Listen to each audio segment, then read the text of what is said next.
over to you, Paul. Andrea Davison should be a household name, but not many people have heard of her. Andrea worked with military intelligence and ran a number of missions behind enemy lines. Anyone can go and look up her name on the net. They can read about everything from international kingpin fraudsters to survival of paedophilic conspiracy. What we aim to do in the podcast today is to give you the means to make up your own mind. From the interview to the links in the notes, along with your own research, hopefully the truth should become more obvious. Whilst working on the Arms to Iraq inquiry, Andrea stumbled upon a paedophile ring in North Wales and decided to act on exposing these crimes. What followed was a concerted effort to discredit Andrea and criminalise her efforts, which forced her to seek political asylum in a foreign country where she resides today. Now, I'd like to welcome Andrea to the show, and thank you very much for joining us. Maybe just to get the ball rolling, can we ask, how did you first get involved with the Arms to Iraq inquiry? Well, first of all, thank you for having me on the show.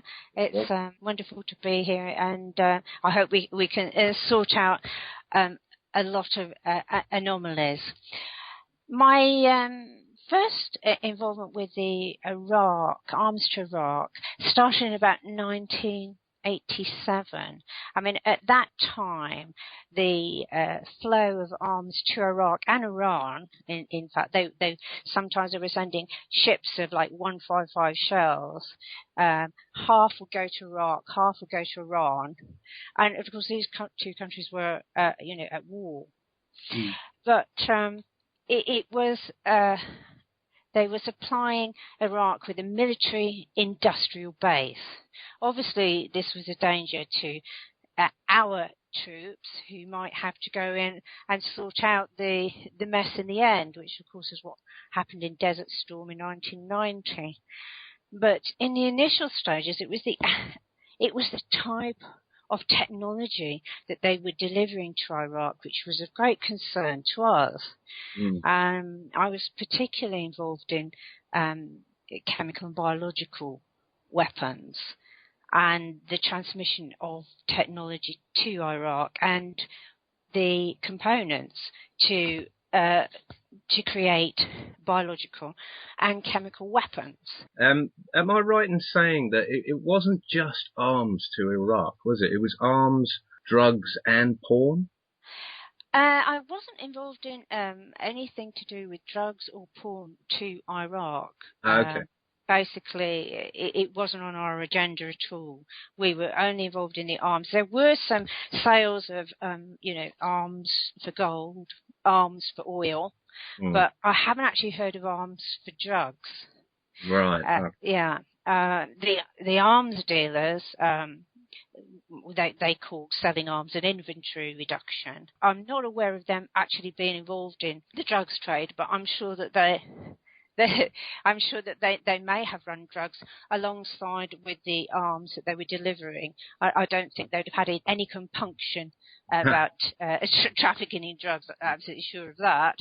But I have no knowledge of it. I think most of these things go together, don't they? Sort of. Arms, yes. Covert arms and drugs and pornography, they do go together. When you're talking about our initial investigation was about governments selling huge amounts of covert technology and arms to Iraq and Iran. And who were you working for at the time then? It was a section of military intelligence. They actually use SAS bases, but SAS aren't aware that their bases are being used. So it's a section of military intelligence which is quite secretive, but run by very, very honourable military men. Mm-hmm. Their whole ethos behind it is to protect the troops and to gather intelligence on any covert operations which might affect the troops or the country or the world balance, and we're particularly involved in the chemical and biological weapons. That was my focus. That was my total focus. So when you mentioned sort of drugs and technology and pornography, yes, that runs side and side with the criminal level of the organisation. But it was beyond your remit, so to speak. It was, yeah. Initially, we were only involved in government's covert shipments.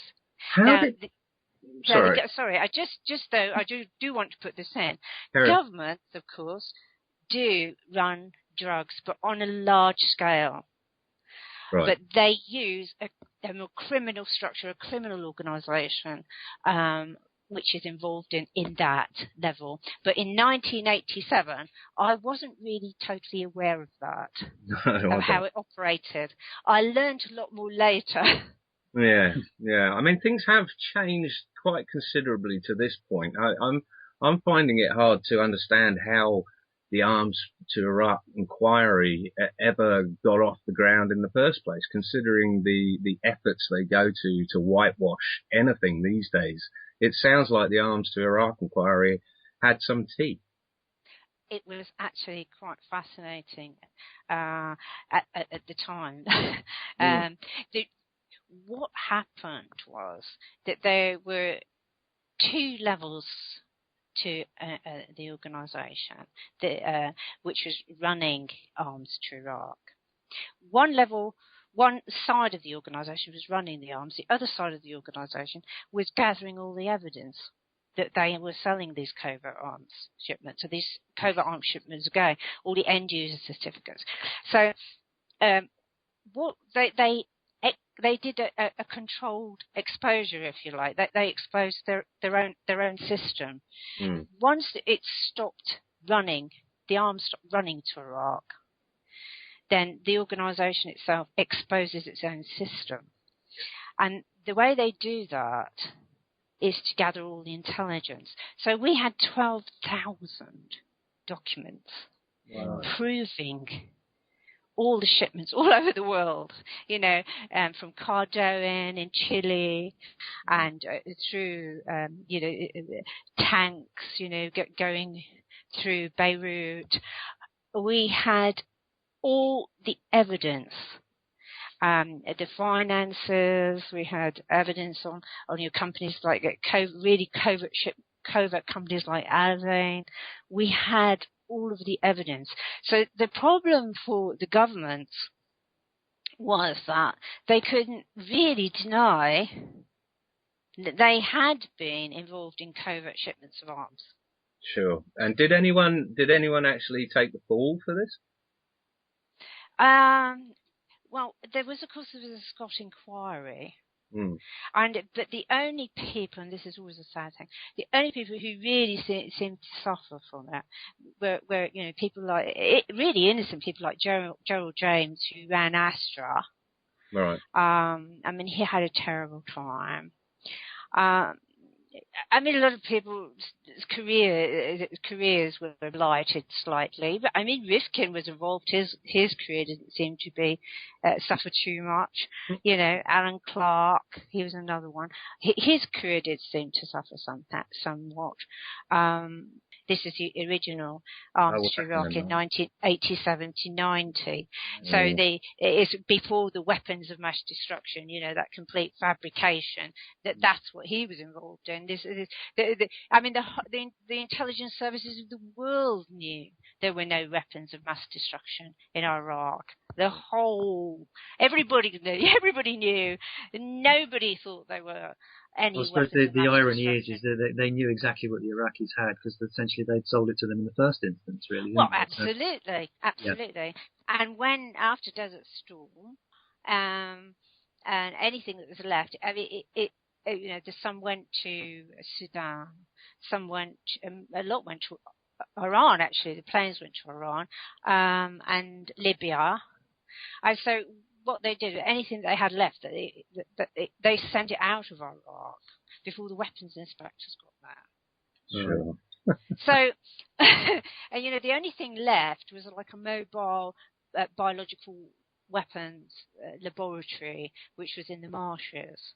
That was the only thing left, and that wasn't there when they had all this. When they started a new war, saying there were weapons of mass destruction. Absolute It absolutely shockingly, disgustingly wrong, and there's no way that Tony Blair and people like him were not aware of the truth. Sure. Absolutely, there is no way that they could not know, because as far as I know, and of course nobody asked me, but as far as I know, no one gave them that information. No credible person, no credible intelligence organisation would have given them such blatantly wrong information when everybody knew the opposite. I mean, we'd been tracking these arms by that time over 10 years, so we knew exactly where they were. Yeah. So you saw. Sorry. So you saw what Blair did with the Iraq War. You saw it right there and then, and knew it was a complete hoax. Yes, of course. Yeah, it was obvious to me because I've been involved, and obviously it was obvious to other people that I knew because they've been involved, and there was a significant amount of intelligence and a significant amount of evidence which pointed obviously to the truth, or for the governments of America and the United Kingdom, the terrible truth that they didn't exist in Iraq.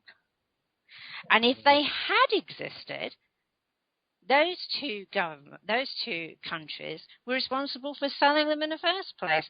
So why take it out on the civilian population of this poor country? It's an outrage. But these people who inhabit these top levels, who are responsible also for the rape, torture, and murder of children, they are immoral. Absolutely. Totally immoral. They have no compassion. They are without normal human empathy. Psychopaths, really. Absolutely psychopathic. They're clinically insane. Yeah. But of course, as we all know, psychopaths are incredibly adept at hiding their motivations, and we have to address this. We have as a world population, we must start to address the issue of eradicating these psychopaths from top public offices, because every single bird, every plant, every animal, and every child, and every man and woman is at risk whilst these people are in power. Well, we were just talking about psychopaths before we went on air, and it's true. These people gravitate to the top of the pile because they don't have any empathy. They don't have any feelings for what they're doing. It's purely about them and about succeeding at all cost. And this is why, they rise to the top. Yeah. We need to see this. Well, whether you look at it in politics or business, they do seem to be the sort of like the leaders at that point, don't they? And everywhere you look, whether it's the banking side of things or governments worldwide, it's the same problem, really. Absolutely, and it does make combating them difficult unless you actually understand that they are clinically damaged. They are insane. But I was a mental health advocate, so I studied the various different mental health problems, and it's the motivation. They're very, very motivated. They're very clever. They're usually incredibly intelligent. But you can spot them. You can spot them. You can spot them. And you're absolutely right. They are at the top of every organisation because they don't care how many people they step on. They don't love their wife. They don't love their children. Anything that they have it's a possession. Yeah. They're incapable of comprehending what unconditional love is, or what real love is, or compassion. We had to get compassion back into government. We have to get it back into government agencies, and we have to stop the demise of our whole world civilization, which is going into the gutter. How many animals become extinct every day? Oh yes, but given that these people populate the higher sort of like levels of business, politics, all around the world, do you see that that's a viable task in hand there, that we can actually remove some of these people? Obviously, removing all of them would be nigh on impossible, but to remove the majority stake maybe that is most at danger for the world, do you think it's possible to do that? Absolutely, absolutely. And all it takes is to expose the cover-ups. They rely on secrecy. Yeah. If you know the truth, just say, one, Tony Blair making all these warmongerings about how they had arms to Iran. They had all these weapons of mass destruction in Iran. Just say, at that point, we could have actually come out and actually proven that he was lying before the war. Before they went there. Yeah. We need to expose the cover-ups before the people act, before they murder the child, before they rape the boy. We need to now them out. They rely on secrecy, and they rely on hiding their motivation. All we need to do, really, is to tell the truth, show people the truth. When people actually see the truth, they can be motivated to say no more, no more. No, we're not paying for this, because it's the taxpayer that pays for all of this. Sure. And all these inquiries that they have into where they went wrong, and did they make a mistake, or were they bad people? The taxpayer pays for all of the inquiries. Yeah. And these people, they never get sanctioned for it. Oh, you're a bad boy. You were bad. You knew there weren't any weapons of mass destruction. Well, that's very bad of you. Bugger the 50 million people who died. Yeah. I mean, it's almost as if we need some sort of screening technique, isn't it, before anyone's allowed into a position of power, to determine if they are psychopathic, sociopathic, or just assholes. Absolutely, absolutely. We need to bring compassion back into every aspect of life. It isn't that difficult to care about other people. It isn't that difficult to care about animals. It isn't that difficult to care about children. It really isn't that difficult. If people who are going to be placed into positions of great power do not demonstrate any kind of empathy, why on earth would we want them to make laws, or to decide whether we go to prison or not, or to decide whether we're prosecuted or not, or to decide whether we go to war or not? We don't want these people in power. And I'm absolutely sure that we are billions. They are few. Absolutely. Do you see the current sea change in how would you call it, a sort of emotional maturity of the general public now, that this awakening to compassion and caring about our species rather than caring about ourselves? Do you see that happening? Yes, I do see. I see it because I think the level, it's got to such a level of infamy and horror that it's actually touching so many people now. Yeah. In the 90s, when I tried to expose, the horror of child abuse and the murders, and how many VOPs were involved, people said to me, oh, you can't talk about that. Yeah. You can't talk. What do you mean I can't talk about? No, you can't talk about. If these children can be raped and murdered, you can't even hear it. No, we don't hear about that. And that's what it was like. And when I think I was probably one of the first people who said that the government were corrupt. and they said, you can't say that. I said, they are corrupt. And it sounds incredible now, but 25 years ago, that was the norm. We have come a long way. True. I think the fear is dying away. Bringing us back to your past. How did this end up in North Wales, and what did you find there? In respect of arms to Iraq or the child abuse? Well, the arms to Iraq leading into the child abuse. It was an accident, really, wasn't it? Well, it was an accident, yeah. I mean, I was really investigating the transfer of CBW technology from Bangor University, mainstream computer, direct to Iraq. That was part of the investigation, and without naming any names, there was a certain person involved in this. We considered that we would go and have a look.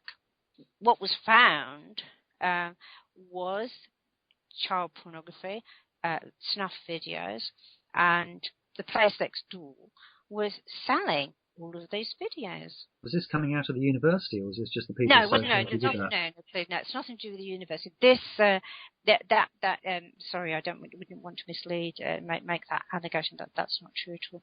No, it was somebody who was involved in the transfer of this technology. I see. Yeah. Yeah. And as you touched on earlier, people who are involved in one form of exploitation without empathy will be involved in many other forms. It's just part of the course, isn't it, really? The drugs, arm porn sort of thing. Yeah. They do all run together. So there were drugs as well, and there was this, there were these videos. And I didn't watch them personally because I didn't. I thought they would be too distressing for me to watch them, but they were watched by other people who described to me what was on them. So that was my introduction into a situation in North Wales, and from that point, I then gathered intelligence on the matter from other agents and people, and we talked about that, and it developed into a realization that there was a great deal of this abuse in North Wales, and it then everything came tumbling back as what I'd experienced as a child and what I'd learned as a child. It came tumbling back, and I said, I know exactly what this is, because it is the exploitation of children from children's homes. Well, to take you back a little bit further, then, like you say, you were introduced to this when you were 13 years of age, and if I'm right, you were sentenced to 2.5 years in an infamous school now called Duncroft for a ridiculous crime, being drunk. Yeah. And this is the same Duncroft where Jimmy Savile was said to have preyed on the innocent children there. I know this is difficult. You recently told me that you yourself are a personal survivor of child sex abuse, and I know this is probably incredibly uncomfortable for you to talk about, but can you tell us in your own words, as little or as much as you can, about what happened to you and why you've decided to speak out now? Well, the reason I'm talking about it now is because I really want survivors to have faith in the alternative media. I want them to know they can tell their stories. And there have been some wonderful people who have told their stories. And they are so brave, and I just want to tell every single one of them who might listen to this that you are the most wonderful, wonderful human beings, and you are doing so much for for everyone on this planet, and particularly for children who are at risk now. Totally. So, I want them to know it is safe to talk, that you will be believed, and that there are people with love and compassion there. And we do, everybody really does want to stop the abuse of children. Yeah. I only want to touch on my personal story briefly, because I don't want it to be denigrative in the message that I'm trying to put out. But I want to say now, yes, that I was sexually abused as a child, and it damaged me in many ways, and yet it's made me into a fighter. And the harm that paedophiles do is beyond imagination. They steal your childhood. But worse than that, they implant in you a seed of destruction. I tried to kill myself many times as a child, and I know that other survivors will understand that. The seed of destruction is there, but you can, and we do, overcome it, and you can find that actually it gives you a great strength, because you say, I want no other child ever again to suffer what I did. I don't want any child to feel so lost, so worthless, so alone, with nowhere to turn to, no one to talk to. I want to stop this blight on our society and on our planet and on our world. Everybody's got to join together. These are children. These are innocent children. We have to save them. Please, all you survivors out there, if you have experienced sexual abuse by VIPs, please speak out. Yeah, I think that's a very important message to get across for this, and I think you're incredibly brave to be doing what you're doing, and I completely concur. Certainly. Thank you for that, Andrea. Did you ever think, though, that having sort of exposed all of this, the information with regards to the VIP paedophile rings, that you had obviously sort of like gone into detail, put forward the information and so forth, did you not think at that point that it was a done deal, that these things would be investigated and people would be held to account? Clearly things haven't been changing that much, have they? Well, 25 years ago, I knew after we campaigned very strongly to get the Waterhouse inquiry going. I mean, we were writing, we were talking, we were campaigning to get it going. And I wasn't actually encouraged to do this by the people I worked with, but I wasn't prevented.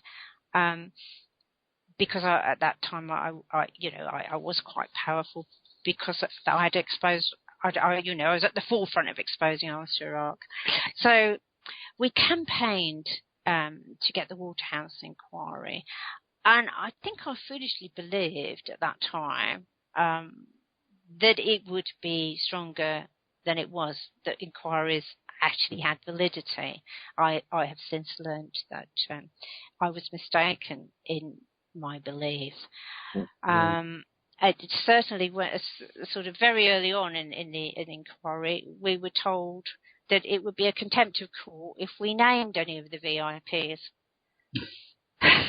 So. And 25 years on, the same thing's really happening now, isn't it? Well, absolutely. So 25 years on, they were. It little has changed in respect of that. They're still protecting the VIP paedophile ring, and the child trafficking after Waterhouse continued unabated. Right. Yeah. So. But that at that time, as we've sort of touched on earlier, the public were just not ready to accept the truth.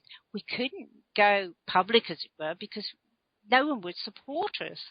Journalists did try, people did try, HTV did try, people tried. We didn't have the internet and the alternative press like we have today, so the information can get out there now, irrespective of what the mainstream powers are trying to achieve. Absolutely, So right. very Absolutely. different Now, environment. it's totally different. I mean, now I'm sitting here, I can write anything I want. No Yes, one can do anything to me. No one can tell absolutely, me. Yeah. In those days, yeah, we didn't have the internet. We didn't have exactly. social And, media. We had to get it out through certain channels, and of course, anybody who tried to do that was ruthlessly targeted. People died. Many people died. Yeah, especially survivors who tried to speak out in those days. They died. It could be covered up very quickly. I mean, people's properties were set alight. Yeah, all their paperwork was burnt. There were constant burglaries. Documents were going missing. The scare tactics, it was terrible what they did. So you really took a huge risk if you spoke out in those days, and in the end, you got nowhere. yeah. So, but I always knew the time would come. That's why I gathered my evidence. I carefully stood. I was waiting for the right time. I knew even as a child, I knew that justice would come. One day justice has to come. And I think it is coming.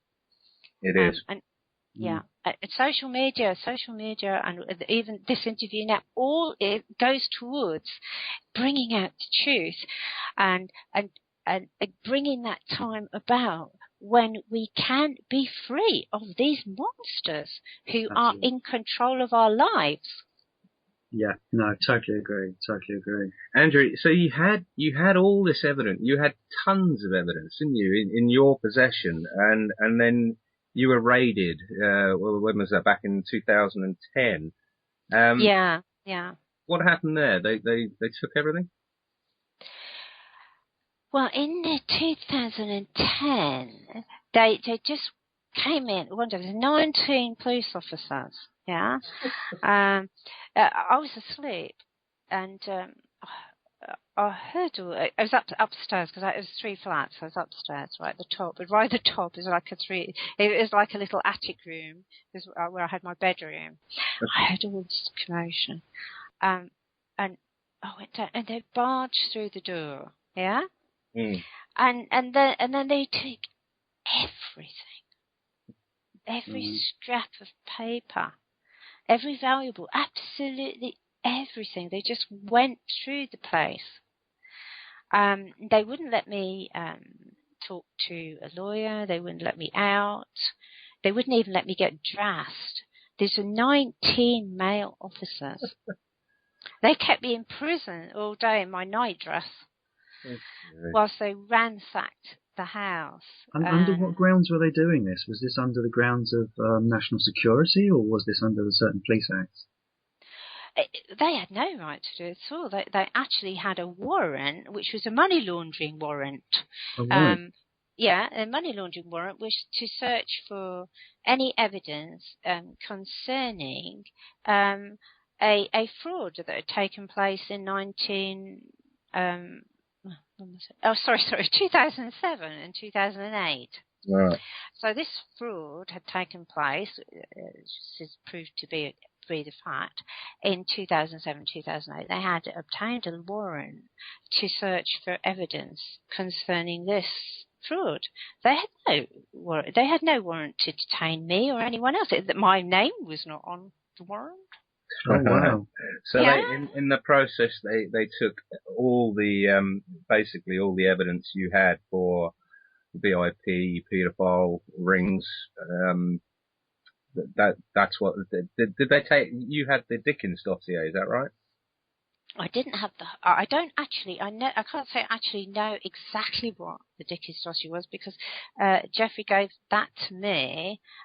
He gave me the documents that he gave to me. He gave me this sort of about 7 years afterwards that he had presented the now very famous Dickens dossier to the well-known paedophile Leon Britton. Mm-hmm.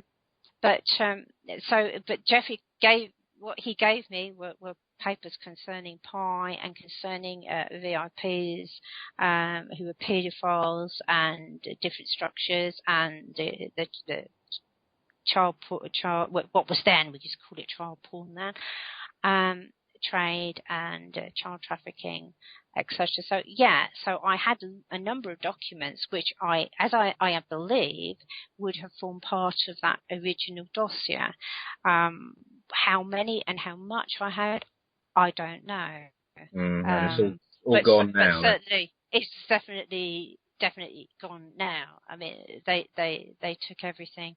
They kept me prisoner, which is illegally, all day, and they took everything. And you recently mentioned that, well, sort of cryptically mentioned that you had no evidence until now. What did you mean by that? Right. Well, whilst they took everything that was in the house, what they didn't take were the original documents. Because I was trained to take copies, so I took copies of everything. So everything in the house was copies. I didn't leave originals in the house. They were being cared for by a friend of mine who had top secret clearance, and so there was no issue there. So he had all the evidence, and he was actually keeping it in Transcript power station. Right. Yeah. Which was a very, very safe place to keep it. Yeah. After, you're right. Of course, it's a long story. I've got to try and cut it short and give it briefly. But we've got plenty of time. after they decided to prosecute me, and it was realised that I was being set up, there was no way I could have a fair trial. He was being followed, and he actually became concerned about actually keeping it in Transcript in case it actually was an easier place for them to obtain it. So he moved it to a secret location. It was just a lockup that he had. It had there would be no reason for anyone to think it contained documents at all, really. And after I fled the country and escaped, it transpired that two men whom I knew, because we all belonged to a gun club together, in Bangor. It's called the Tunnels. It's a Vanal Tunnels gun club. These two men also knew my friend. We were all belonged to the same club. He actually trusted these two people. He'd known them for some time. But they went into the house. They stole all the keys. They stole my Land Rover, my MGF, and lots of property. And they stole, as I say, all the keys. They stole my little cat. She was 10 years old, Miss Kitty. And they took the keys, and they went to his lockup where the documents were. In there, he did used to do a lot of reloading. He reloaded bullets and things like that for the rifles, and they stole all the reloading equipment, and they found the documents which he'd hidden very carefully. And they found that. Well, I don't know whether they were told to go and find them. I think that's what they were looking for, because this is real theft. They stole two cars. These two cars were on a restraint order. In other words, even I couldn't sell them. Wow. Yeah, I couldn't do anything with them. Yeah. So all I could do, was make sure that the tax was paid, the MOT was up to date, and just preserve the vehicles. They stole them, and one of them, my MG, they told the police they scrapped it illegally. But the police didn't think that was a crime. And my Land Rover just disappeared. But the police didn't think that was a crime. They said because they knew where it was. Oh, yeah, right. And then all the documents, to try and make this abbreviated, but my solicitor eventually asked them. He was trying to get them to admit, really, that this is a crime, and what happened to the documents? And they said, we got the documents. Yeah. And so he said, well, can you can you scan them? We want them back. So they scanned some of the documents. There was a letter from Jeffrey Dickens. There was various other things, things about child abuse, things about Armistead Rock, letters from Gordon Brown, letters from Tony Blair. It wasn't everything, but it was a selection of these sanitized version. Yeah, that they had stolen, that these two men had stolen, but of course that isn't a crime. So how did they were allowed to steal all of this, and the police took the documents and allowed them to keep all our property? Screams cover up. Even with all my experience, I found that incredible. I don't know how they can actually justify it in any way. How can you justify that? So at this point, it must have been dawning on you that almost everything you knew was wrong. The realization of just how corrupt everything is comes slowly and slowly and slowly.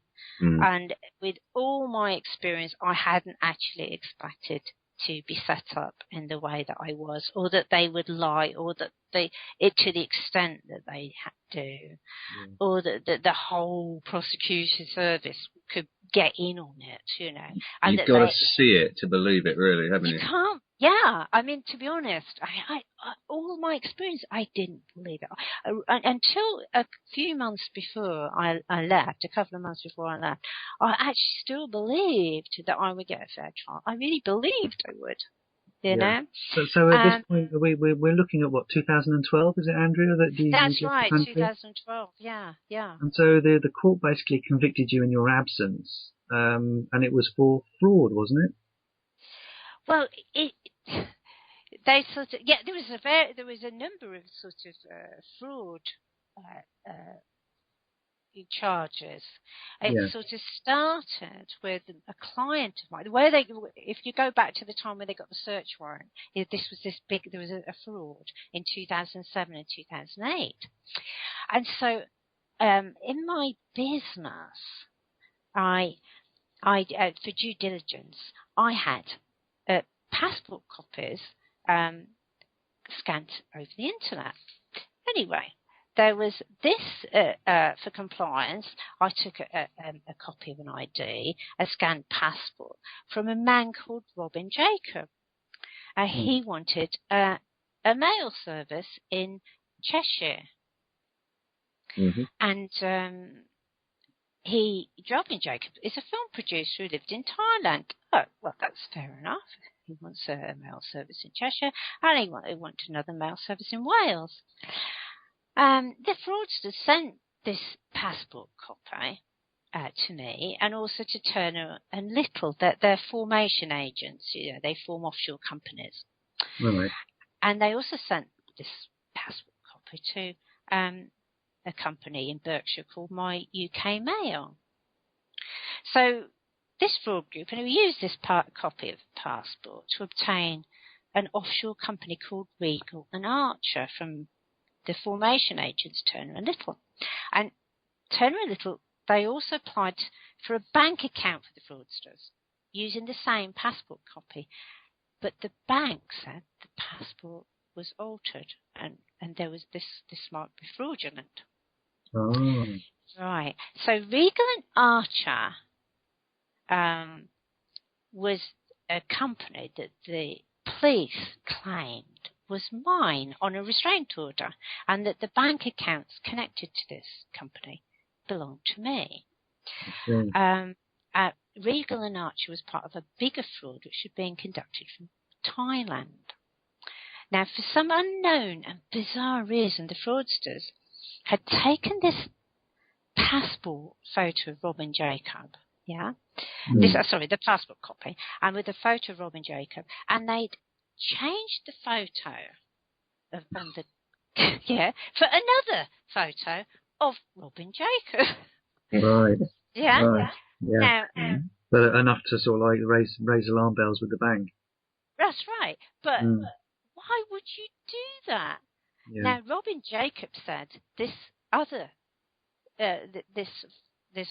passport photo, photo that was put on his passport, scanned copy. This isn't a proper passport. This is just a scan, by the way. Yeah. Yeah. Was taken in Thailand and the only person to have both the passport copy and the photograph was a man called Rick Laws, who continues to live very happily in Thailand. No one's actually seemed to have asked him about this.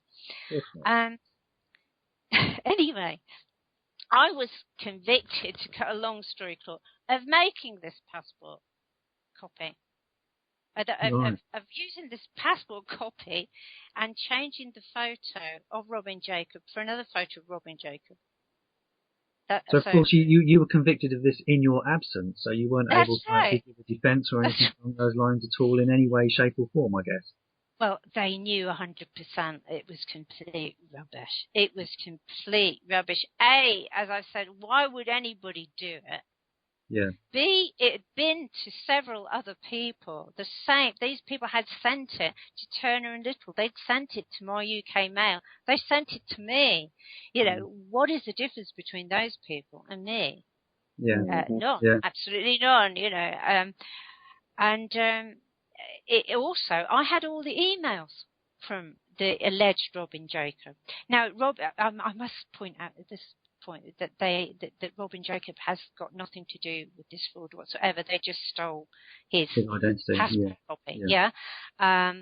So he's completely and entirely innocent, and he quite honestly said in his statement that the only person who had both the scanned passport and his photograph was Rick Laws in Thailand. Very interesting. It's bizarre. So they wove, anyway, after this, following this, they wove a fantasy. They wove a wonderful fantasy, and they spent 2 years trying to find some evidence that I was connected to this fraud. But they failed. They failed to find some, or even fabricate it, which normally you'd have thought they'd have managed to fabricate some, but they obviously failed to fabricate it, and so I was convicted of actually making the scanned copy of a So am I right in saying that despite being sentenced to 2.5 years in jail in your absence, the Crown Prosecution Service couldn't prove that you caused anybody any harm, loss or damage, and that there wasn't even a single claimant making the claim against you? This was all cooked up by the CPS and the police. Absolutely. There were no complainants. And I mean, even the court had to admit that no one, absolutely no one, not anyone, had lost even one penny. Yeah. So this is a wonderful fraud. I really am one of the best fraudsters out. You know, and despite they also claiming that you defrauded hundreds of people in the process. I mean, this is quite a whitewash, really, isn't it? Well, I don't think they actually claimed that. I mean, it's impossible to defraud people and not make any money. I don't think there were any. There was no one who claimed that I had defrauded them of anything. Right.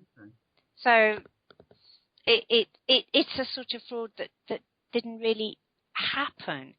I think I must be the only person to get a 2.5 year sentence for not defrauding anybody of anything. Just imagine if you had done something, eh? Well, good God, yes. Yeah. Well, I would. It would have been life, wouldn't it? I mean, this story takes another turn because the judge that held the court in question had, in a previous capacity as a solicitor, represented clients against you and your interests, a position which he hadn't disclosed to the court, and thereby technically would void the order against you. Do you think that your case could be appealed in any way because of this, or is this beyond the situation with the current system? Well, I knew Nick Parry when he was a North Wales solicitor, as you quite rightly say. He was representing the paedophiles during the Waterhouse inquiry. And I had clients as a mental health advocate, and I was representing my clients, so we were on opposite sides. Nick Parry is better known as a BBC sports presenter. Yeah. Is like Stuart Hall. He's a BBC. He says a lot in its own self, really, doesn't it? Isn't it amazing how the BBC comes up when we talk about these sort of things? It just seems to raise its head all the time, doesn't it? It just comes. It's just like a pattern, isn't it? I mean, how would you like to be convicted for 2.5 years for a fraud that never happened by a BBC football presenter? Exactly. Yeah. You know, it beggars belief, doesn't it? But of course, they made him a Crown Court judge 3 months after they arrested me. So maybe they thought they had to find a sympathetic, a really truly corrupt and sympathetic judge to hear my case. Well, clearly he had an axe to grind with you, having been up against you in court in other capacities. Well, it's clear prejudice, isn't it? You only have to have perceived prejudice, but this is not just perceived; it is clear prejudice. But of course, they don't care about any of that. That's irrelevant to these people. I mean, if you rape, torture, murder children, setting up some old lady, really it doesn't rate high on your scale of evildom, does it?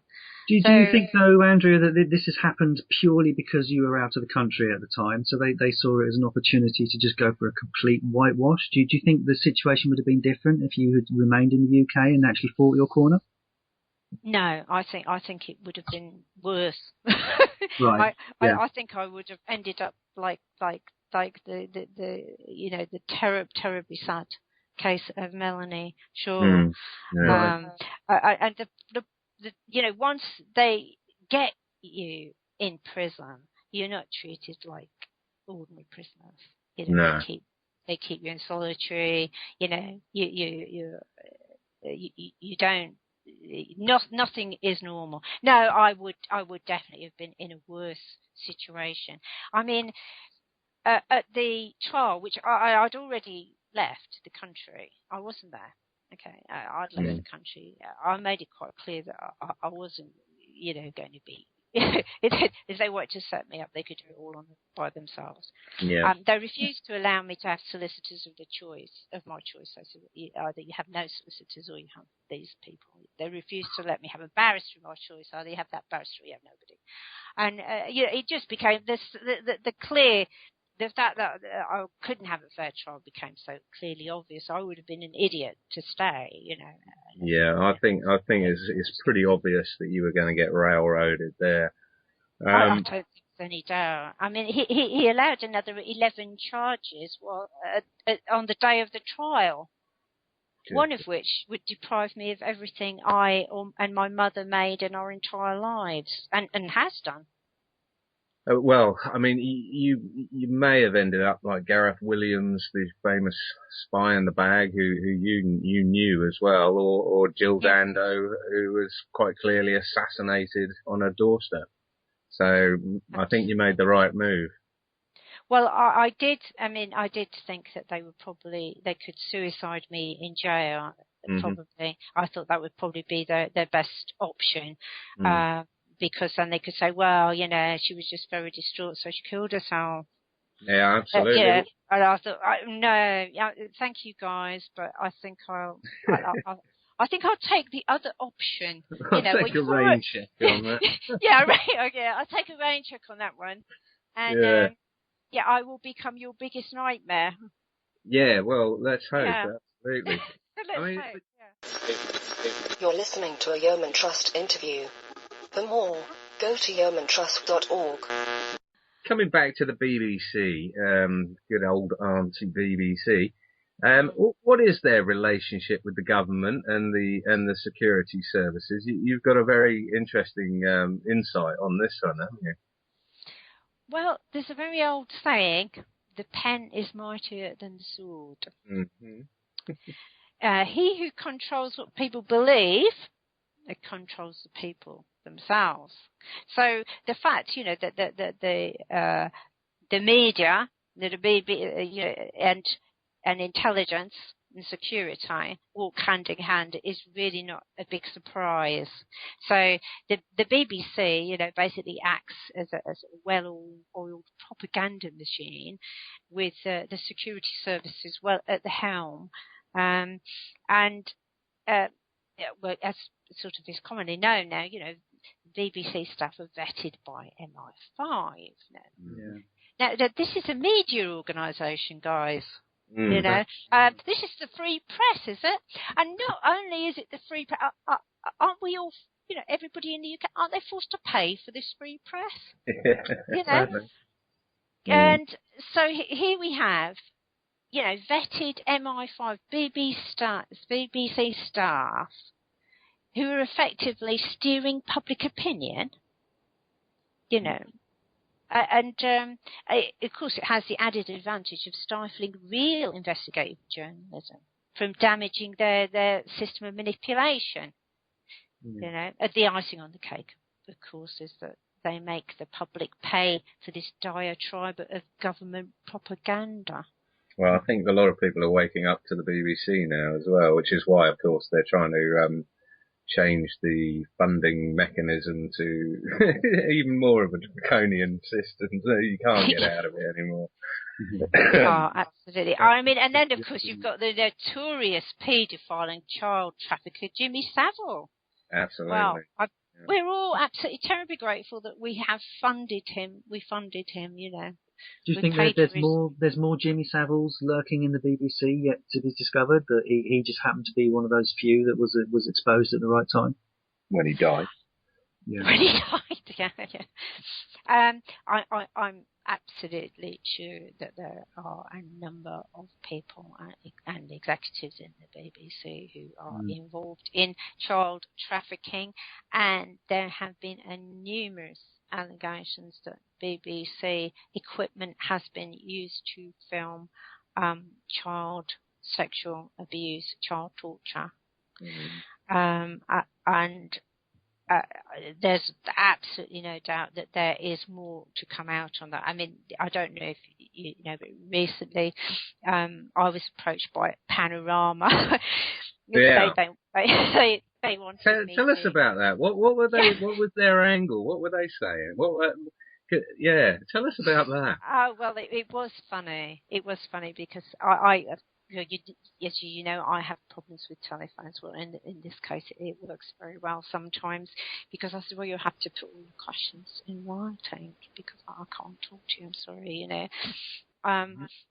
So they did, and I mean, my friend Chris Fay and Bill Maloney were also approached at the same time, and they said they were going to make this program, exposing themselves. Well, that was good. And what did I know? Did I know anything about the BBC? Oh, that's a good question. That's a good question from the BBC. Yeah, right. But they said things like, I mean, I was extremely suspicious, but I let them carry on. They were, and they asked me things like, were you asked to write a statement for the Mercury Review? Of course, they were hoping that I hadn't been asked, and that, and therefore they could say, well, this is a load of rubbish, isn't that? Because nobody even asked her. So I wrote back, I said, well, yeah, they were very kind. I said they allowed me extra time to complete the statement. So they didn't like that answer. I can't say I can't say exactly what's in the mind of these people. I forgot their name. One is Daniel Foggo. Is it Foggo? And I can't. I've got the emails from them, and the other one's it's called Alistair, is he? I can't say what is in their minds. But why would you trust? Why would you trust the BBC when you know? Well, yeah. Absolutely. Why would you? Yeah. I mean, yeah, absolutely. I mean, it was a little bit suspicious. I mean, everyone was suspicious. There's no doubt about that. Everybody was suspicious. But people take big risks to get this information out mainstream. And, you know, the carrot of actually being able to tell the truth and having so many people hear it is a big carrot. Yeah. And you can't blame people for hoping that these people are being honest and that they will make an honest program. But I mean, I got an email from Chris yesterday saying that a very reliable source had told him that they were planning to do Stitch Up. Well, I think that's gone viral now, hasn't it? Over Twitter, really. I think everyone's waiting for the big Stitch Up now, aren't they? Well, yeah. So, you know, we'll see whether they actually dare put it on now. I hope that it will at least stop them from airing this broadcast, because they did give interviews to them. I suggested having a very big clock behind to make sure that, because I know what Panorama do, because they've done it to people I know. They give the interviews and then they take the rushes and then it's all on the cutting room floor, guys. You know, you don't ever say yes or no. Yeah, you never yes talk. Or no. never talk to them without your own recording device going at the same time. So at least you can back it up by releasing your own unedited version. Yeah, maybe some people should do that. Maybe we should set the BBC up by actually recording the full interview and releasing that before they can release their butchered interview, which paints you out to be a lunatic. Yeah, that's right. Absolutely. Yeah. Well, that may be happening to them. We don't know, do we? Well, we don't know. That's clever people have been. Yeah, expose on Panorama. Expose on Panorama itself. Yeah, but no, the BBC are a diabolical institution. You know, which needs to be it needs to be ended somehow. It does. It needs to be abolished and well, I don't know, but it needs to be abolished as far as I'm concerned. I totally agree with you. I don't think there's any saving grace on it. You can't have people vetted by MI5 saying that they're talking the truth to the world, and they haven't just lied to the British public. They've lied to the whole world. And the whole world believes that we have truth and justice, and that Britain, everybody has human rights. You know, I mean, look at the terrible case of that centre for asylum seekers. You know, I mean, and how good can MI5 be? You know, when the corridors of the BBC are literally infested with pedophiles. Well, absolutely, but of course it suits MI5. This is the point. This is the problem, is that we don't have a security service. We have a criminal organisation that is caring for our country. You know, we've drifted into a situation where it is an extremely dangerous situation, where the people who are looking after looking for the poachers are the poachers. Yes, absolutely. Yeah. Do you know what the connection with Tavistock Institute is in the BBC? Oh, the Tavistock Institute. You're talking about the, if my memory serves me right, the institute that with the like MK Ultra, the Mind. Is that the one you're talking about? Yeah, pretty much. From what my research tells me, the Tavistock Institute controls the BBC or controls what they put out. in terms of mind control, MK Ultra,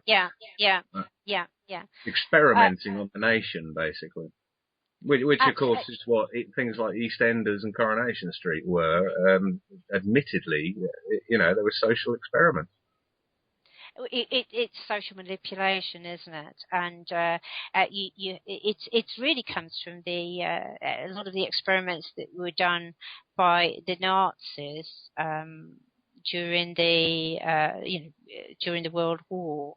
I mean, that's why MK Ultra has got a K, because that's control in German. It actually underpins the whole paedophile, the whole paedophile situation and the situation in it.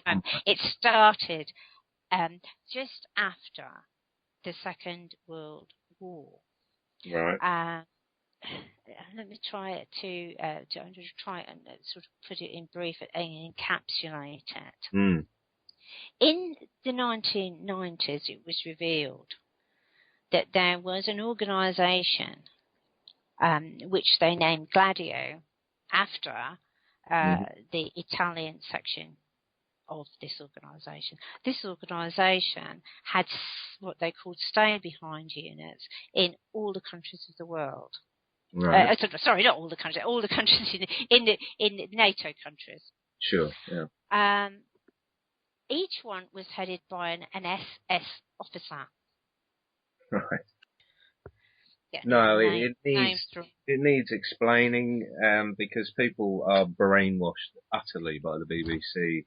So any background you can give us on the Tavistock Institute, the mind control, MK Ultra, it all helps to break people out of their Stockholm syndrome when it comes to the BBC. Yeah, absolutely, yeah. And as you were mentioning as well there, Andrew, it is this sort of like era of after the Second World War when the illusion of the World War had sort of like passed, that the sort of like the governments that did start to sort of like focus more on their own sort of like internal domestic sort of like issues, really, didn't you had the Bretton Woods, you had the formation of the United Nations away from the League of Nations, or whatever. It was a very important time in history, I think. Yeah. Absolutely. That is where all this has stemmed from.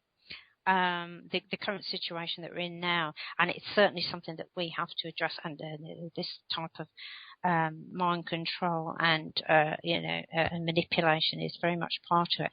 Anyway, what I'm going to do is, and I have taken some notes here. I'm going to talk about Reinhard Gehlen. Have you ever heard of him? No. The name rings a bell for some reason. It is absolutely fascinating. Okay. Fire away. Okay. What is it with the BBC and their connections with the Tavistock Institute, and how did this all come about? The position that we're in at the moment, with not many. I mean, it's still in the realms of conspiracy theory when you talk about mind control. Even though there are numerous scientific experiments out there that have shown with flicker rates how they can control your mood, how they can flash cards in 1/25th of a frame, and I mean the experiments on this go back, and it was even made illegal at one point, as far as I remember. But it goes much deeper than the image that we're sold about our beloved BBC, isn't it? Well, absolutely. It's about part of manipulation. The purpose of a security services is to control its internal population. That is its total purpose. So you have they call it MI5. They got MI5, the security service. You've got the police, and they all work hand in hand. And they even second officers. People don't really realise that, but they do. And their whole purpose is to control the internal population. How do you do that? How's the best way to control people? You control them by influencing their minds. So, I mean, I've worked as a mental health advocate. I know a few psychiatrists. How do you control people's minds? I mean, you think of NLP, you know. Neuro-linguistic program. Yeah. Neuro-linguistic programming, exactly. Now, I've actually studied neuro-linguistic programming. Very, very, very interesting. I did a course in it, and it's absolutely fascinating. But it's all about controlling other people, how to manipulate them, how to focus them, get them to focus on this and get them to do that. It's got absolutely nothing, really, take it away from a personal level, to do with truth. Yeah. So you're creating a fantasy, you're creating an illusion, and the illusions that the BBC are creating is the illusion that Britain is a fair society, you know, and everybody has a fair crack of the whip, you know, and nobody suffers, and you know, cradle to the birth, cradle to the grave, everybody's looked after, you know. You would never have such a thing as an unfair trial, would you? Not in the United Kingdom, you know, and so it's. And then they have, and as you sort of mentioned, you know, the EastEnders thing. It's there to dull the mind. Yeah. Huh? Doesn't it? Yeah. So what was we were talking about the Tavistock Institute, and just how designed is this? Well, it's very designed, and it is not conspirational. These are just normal, sensible things to do. How would you control a country with a lot of disparate people? Well, you have to get them all to believe that you're the good guy. You know, you're going to look after them. Don't worry. You don't need to look after yourself. You don't just think for yourself. Don't worry about that, because we're going to look after you. Yeah. Yeah. So how did this all start? These mind control experiments. Well, you know, as I've mentioned, this structure was exposed in the early 90s, and it was known as Gladio after the Italian section. Briefly, it was discovered that there were right-wing terrorists and criminal organisations running alongside NATO's intelligence service. So this was a complete secret intelligence services running alongside NATO's open intelligence service. They were committing terrorist acts and blaming them on left-wing separatist groups. Right. The terrorist atrocities that were committed by the provisional IRA on the UK mainland were also organised using this Gladio structure. Each NATO country had a cell. It's a cell-like, the whole thing was like a cell-like structure, just like the provisional IRA, but each cell was headed by a former SS officer.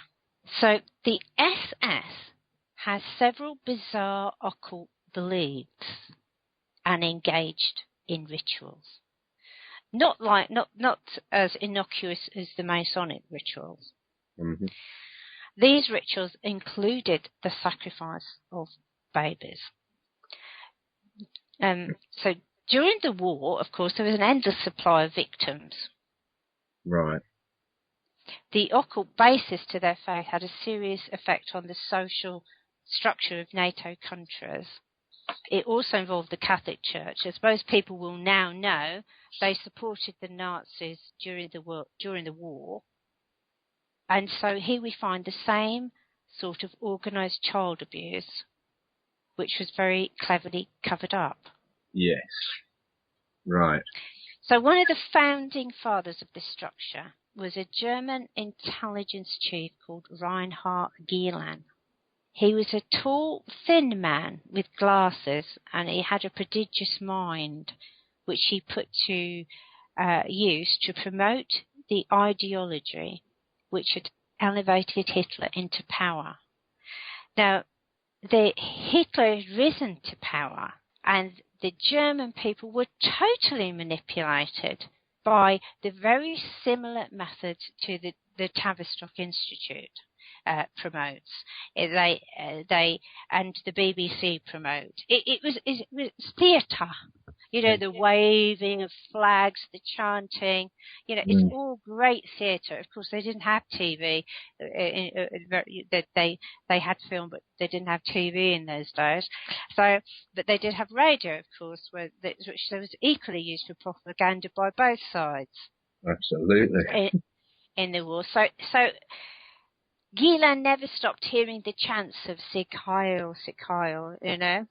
And shortly before the collapse of Germany, Gielan began working with the OSS. That was the American sort of secret service precursor. And they developed a plan together.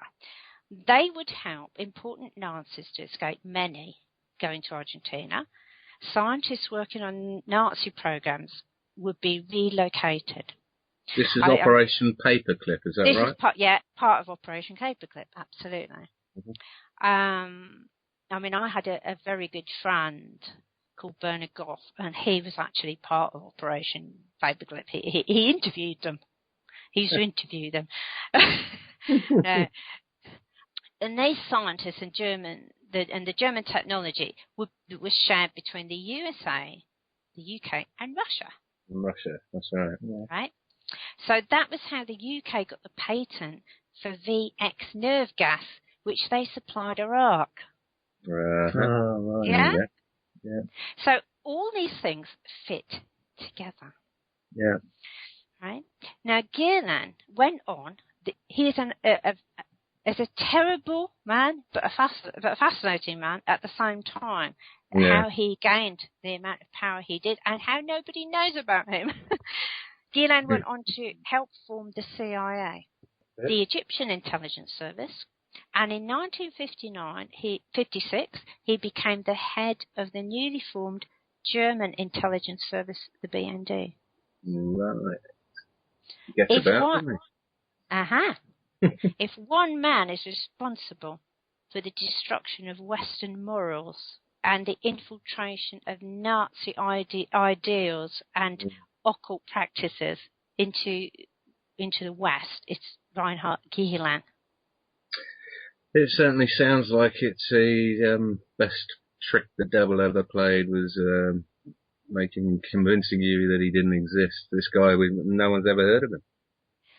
It always amazes me that it's you can find out, and if you put his name in, you will find out certain things about him.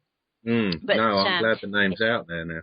Yeah, Reinhard Gielan, folks, Hitler's military intelligence chief in Russia, an evil genius behind the problems that we have today. This rape, torture, and murder of children, which is now a problem in all NATO countries. Yeah. This sort of quasi-religious, nasty ideology. Yeah. It originated from Hitler's Germany. So why are we allowing this to continue in our society, to continue to infect us? You know, the trafficking in children, running along with, you know, the trafficking in drugs. It's a NATO-wide organisation. It's a huge organised crime syndicate, which is protected by the police and security forces in NATO countries. It's a very delicate area, this quasi-religious child sex abuse subject that seems to attract. I don't know what it is. The name sends shivers through anyone's spine who hears about this, and it sort of promotes an instant denial. Do you understand that? I can understand it absolutely. It is so horrific. It's so horrific because people like us, normal people, cannot imagine raping a baby or cutting its head off and drinking its blood or cooking it. It's unbelievable. It's unbelievable. It's so unbelievable. It's so abhorrent. Yeah. But again, it's like it was in the 90s was, no, you can't talk about child abuse. You can't talk about that. We can talk about, we have to talk about Exactly. it. Because we can't stop it if we don't talk about it, if we aren't sensible adults and say, well, let's look at the facts, let's look at the evidence. I'm not asking anyone to believe in it. No. Or anyone to believe that, this has happened or that has. I'm asking them to look at the evidence, to look at the facts, and to be able to do that, because these are real children. There are real children crying out there. There are real children in trouble. We have to save these children from a fate that we can't even dare think about. No, exactly, and we're not trying to persuade anyone here. We don't want anyone to believe anything. We want them to go and look so that they know. They have to know about this sort of thing. Absolutely. Don't believe me, and don't believe the BBC. Don't believe anybody. Don't believe anyone. You find out. You are the only person who can decide. Every single one listening to this is the only person who can decide what is truth and what is fantasy. Don't listen to anyone. Listen to your own heart. There's no excuse in this age of information, as the saying goes. Ignorance is a choice, and there's a few out there that are still claiming anything to do with ritual abuse or this quasi-religious abuse, and VIP, child sex abuse that is just prevalent everywhere. Is a carefully constructed historical fable. But, I mean, in the light of the CSA inquiry and the allegations coming out that now on a weekly basis of murder, rape, snuff films, the trafficking, how long can people keep denying this? Well, that's very, very pertinent and very true, and it's something that everybody has to think about. The evidence is coming out daily. And what people can believe, it's being pushed with every little way, I mean, it started out with, we can talk about sort of 13 and 14-year-olds being raped. Oh, okay, we can talk about 10-year-olds being raped. Okay, we can talk about 6-year-olds. Oh, now we can talk about babies, tiny babies in their nappies. Yeah. Yeah? Why couldn't we talk about that 30 years ago? Yeah. Why have these babies been left to suffer the way they have? Because we can't talk about it. Now we have to talk about these quasi-religious abuse. We have to talk about it. Now, what the result will be? How do we know? We can't know. You can never. You have to do your own research, but we have to talk about it, and we have to talk about the murder of children. These children are tortured and murdered. We have to be able to talk about that. It has to be investigated. It has to be explored. The police won't investigate it. Talking about it is the biggest weapon we have, really, isn't it? Absolutely. Absolutely. That is what we can do. What we can do is insist on the truth. Insist on the truth. Not listen to what people try to say. No, it doesn't exist. Or snuff movies don't exist. You were saying there, Andrea, about the police don't act on this information. Why do you think that is? Why do you think that the police, although they're prepared to listen to certain allegations that are made, they don't actually then take the initiative to do something about it? Well, if we go back to Gladio and Reinhard Gillan and the Tavistock Institute and the BBC, it's all part of the same this is very well organised. Yeah, it's very well organised. They have put their key people at the top. These are the key people that make the decisions. They say whether it will be investigated or whether it won't. No, we're not investigating that. Oh, yeah, we're going to investigate this woman for a fraud that never happened, or this woman for an arson attack that never happened. We're going to put, we'll put millions of pounds into that. Let's investigate that. We're not going to investigate children being murdered by people like Liam Britton or Jimmy Savile, because Well, they're our buddies because this child sex abuse industry is $1 billion industry. It is. And these people are making a fortune. How did Jimmy Savile, where did he get all that money from? He was an aging disc jockey. Yeah. You know, he had a Rolls Royce, several other cars, or was it 20 houses, millions of pounds in a bank. Where did he get the money? You know, it wasn't all from the BBC license payer, was it?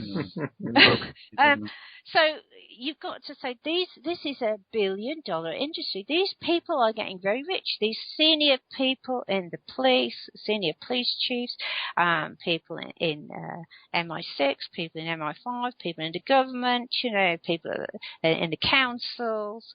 You know, these people are making a fortune out of the trade in child sex. They don't want it to end. They don't want anyone to investigate their finances. No, finances are a big key to it. But I mean, like you mentioned there, it was quite important that it is the high ups, it is the controlling elements in these services. What as an agent yourself, what would you say to the people that are in service now that see this? They know what's going on. You can't, you yourself can't have just been the exception to the rule. What would you say to these people that are seeing what you saw and haven't done anything yet? You know, these are the people that we need to come forward, the lower ranks, to break rank and to take the head off this.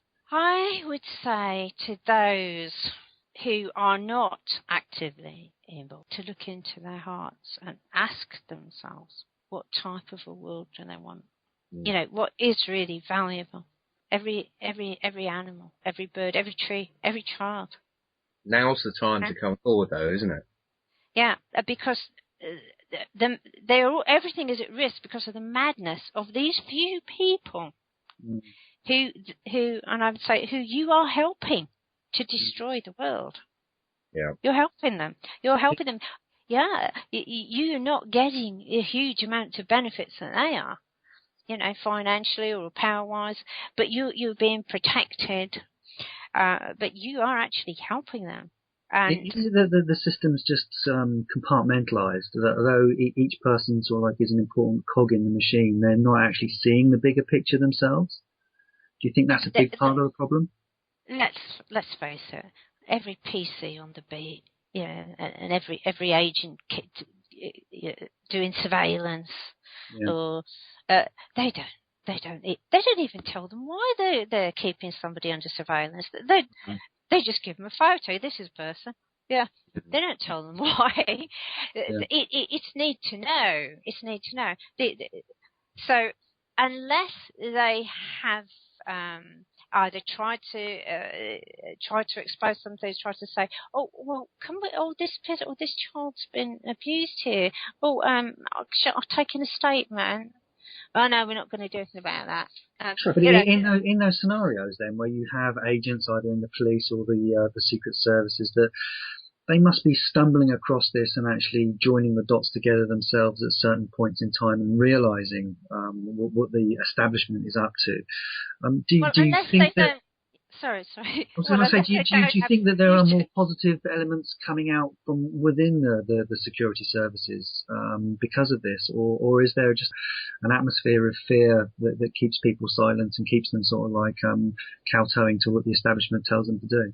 Well, I mean, as you sort of pointed out, of course, they must know, and if they have a computer and they have more than 2 brain cells. Yeah, no, just an inquiring mind, don't they, really? They're watching EastEnders. Apart from the people, yeah. So once the system's fallen, let's have a bit of positivity here. How do we ensure that the replacement, whatever form that comes in, doesn't get usurped by the UN, for example, or a military state, martial law? I mean, it's a knife edge, surely, at the point when, you know, we get that majority consensus of the public and things actually start to happen. How do we avoid being co-opted? it's a big subject, and it's always been a problem. Revelations have substituted one set of self-serving madmen for another set of self-serving madmen. And, government has to be by consent and not by force as it is now. I mean, that would actually be a very big step forward for it to be really by consent. But the real change, it really takes place within each one of us, and we have to put revenge aside. Compassion has to be the way forward, because it's only through love and compassion that real change can be made. We have had thousands of years of the opposite. It has led us into a place where we could destroy our own planet. We are. It's true. We are. We are on the way to doing that. We have to stop that. Everyone has to take responsibility. We are all responsible for that. We can all make this change. And first of all, we have to change ourselves. Each one of us has to look into our hearts, and we have to learn how to love each other. We have to learn how to love plants, to love animals. We have to breed within us the seeds of compassion and change, because that is where it comes from. If billions of people start to love each other, it will end. It will end overnight. And we have to foster that. And we're fostering it by many ways. I mean, we've talked a lot today, and we've talked about all the factual things and how we got into this situation. They're all in the realms of the mind. They're in the realms of the mind. Not the heart. Not the heart, absolutely. Because it's the realms of the mind that they've used to control, and they've used that as a method of control. We have to take that control from them, and there is only one way we can do that, and that is to learn to love. And each and every one of us is responsible for how we treat other beings. I think it starts with turning the TV off and getting to know history as well. You can't predict the future without knowing where we've already been and how often this happens. Like you said, you replace one bad entity with another bad entity. In order to send a sort of clear message to the system, well, I for one am suggesting to boycott the entire general election with a no vote. I mean, not turning up, not registering or anything, and just not participating in their corrupt system. What would you advise people to do with this general election coming up now? Is there anyone you'd vote for? Well, whether to vote or not is a difficult question. And if I believed it would break the system, I would say, I would say, no, don't vote. Yeah. But of course, it's always an individual choice. Individuals have to look and say, well, what do they want to? What do they want to do themselves? I mean, you can vote for a small party or an independent. If you have a really good person like John Mann, I mean, you could vote John Mann MP, who's done so much. You could vote for him.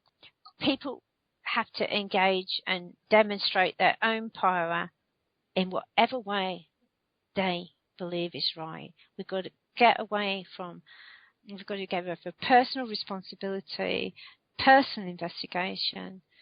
They've got to decide, but don't go and vote for this people, say their party, just because you voted for them before and your mum and dad voted for them and your granddad voted for them. We've got to start with personal responsibility. We've got to start with information, and we need to form a new world. And obviously it doesn't matter whether you vote or you won't. You won't get a new world. Yeah. You won't get a new world by voting, that's for sure. But you won't get a new world probably by not voting. What we've got to do. It's hard work, isn't it? It's hard. But we're making a start here. We're having a conversation. We're trying to find the truth. We're trying to say, well, let's all wake up. We need to wake up. There's an old sort of spiritual saying that goes, wake up, master, wake up. It's the truth is within you. It is, and it is an individual thing all along. been down many rabbit holes, and at the bottom of all of them is a mirror looking right back at me, and everything, like you say, changes with you. Absolutely. I mean, that's so true. Yeah, I like that. The mirror looking right back at you. Yeah. It's Just inside. Yeah. every rabbit You're hole. the only one you can change. You the are. only one you should have that you have a right to change. That's right. Yeah. So absolutely. let's start with ourselves. It's a hard slog. It's a very satisfying one, though, as well, to know who and what you are and what capabilities you have. It's a very, say the word, enlightening sort of experience that I've found, anyway. It's so true. That's so absolutely true. I mean, I would not have wished my situation on myself, but I had learnt so much about the strength that is within me, that I can actually lose everything that I spent 50 odd years creating, my home, every book, every photograph, even my little cat that I love, that I can actually lose absolutely everything, but it hasn't. And I can be persecuted and have to flee and be afraid, but it hasn't. They haven't been able to touch my love. I still love everyone. I have a little puppy, and I rescued him. He was on the streets. He really had nobody. He had no one. He was out there on the street. He was a little street dog, a little tiny puppy. And I've been able to pour love into his life. Yeah. And, we can each do these things. We can each love. There's always someone worse than you. You can always learn from the greatest adversity. You can come through, and you can take that experience and say, no, I'm going to let this make me a better person. Yeah. Well, they do say, don't they, that sometimes you have to lose everything to find yourself in the first instance. So maybe it's because we're living in such material times at the moment that people are just distracted, and it's keeping them away from that discovery. But, absolutely. I mean, I think it had to be taken away from me.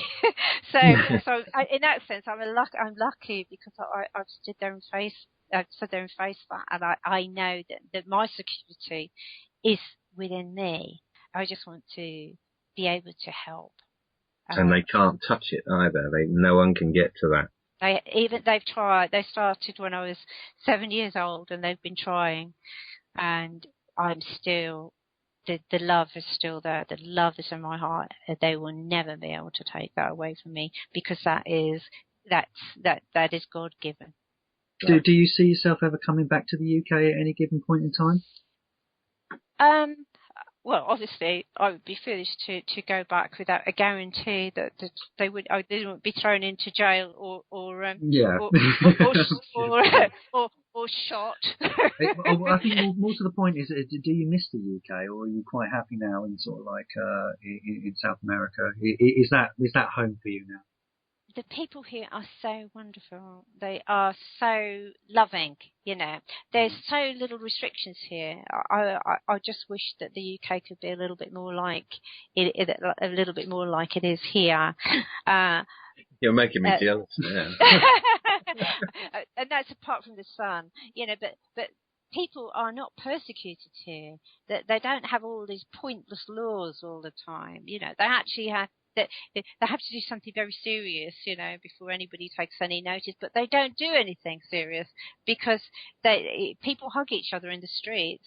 It reminds me of when in the festivals in the 1970s, people used to hug each other a lot, and they do that here. It's Latin, it's Latin America. So no, I'm very, very happy here, but obviously. I'm a Celt, and my my ancestors have lived in the United Kingdom for thousands of years. Yeah, of course, yeah. So it is my country. It's a magical country. Yeah. A part of my heart will always be in my Celtic homeland, and I don't want I could never abandon it, in the sense that the people and the animals and the birds, I want to help heal that land and get rid of these monsters from Britain, And also that will help the whole world.